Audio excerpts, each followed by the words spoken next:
Könrügünç etrawynyň täzeýap we zaman daýhan birleşiklerine 28 aprelde 280 töweregi yerli ýaşaýjynyň döwlet dukanlarynyň ýeňillikli azyk paýlaryny talap edip geçiren aýry başga iki protest aksiýasynyň ýa-ni Sewitde internet aragatnaşygynyň kesilenligi bu barada habarlar gowuşýar. Bu aralykda ilatyň subsidiýalenen azyk paýlaryny talap edýän täze protest çäreleri Könrügünç etrawynyň 30 kilometr töweregi Günwatarna ýerleşen Saparmat Türkmenbaş etrawyny hem hasap alındy.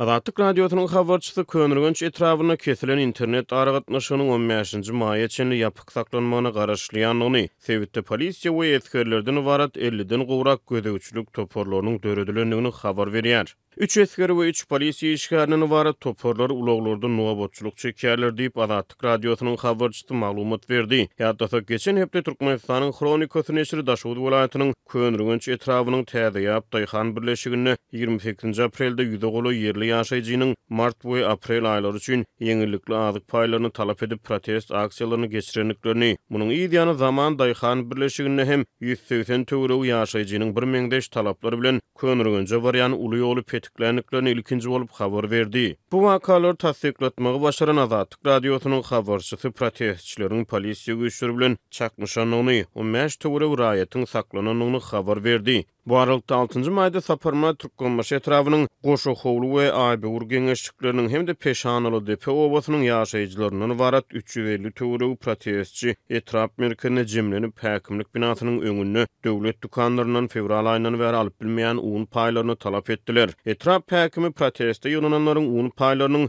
8-nji maý duşanbe gününe çenli öýlerine eltilip beriljekdigini wada berdi we protestçiler garşylykly dargatmagy başardy. Şeýle-de etrawyň çörek karhanasynyň başlygy we sewda bölüminiň hünärmenleri ýygnananlaryň her birine 10 sany buhanka çöregini paýlap beripdirler. Şeýle-de etrap häkimi protest aksiýasyna ýygnananlaryň öňünde etrawyň sewda bölüminiň başlygyna dilden käýinç beripdir we 8-nji maý güni akşam saat 18:00 çenli ilatyň ýeňillikli azyk paýlary paýlanmasa işinden boşadyljakdygyny duýdurypdyr. Azatlyk radiosynyň habarçysy protest aksiýasynyň ýa-ni Saparmat Türkmenbaş etrawynyň döwlet dukanlaryna ilatyň un paýlarynyň berilip başlananyny habar berýär. Saparmat Türkmenbaş etrawynyň häkimlik binasynyň öňünde geçirilen nägililik çäresine ýygnananlar bazarlardaky we dukanlardaky azyk önümleriniň bahalarynyň hem halkyň aýlyk girdejilerine laýyk getirilmegini talap edýärler. Aglamadyk çaga süýt ýok.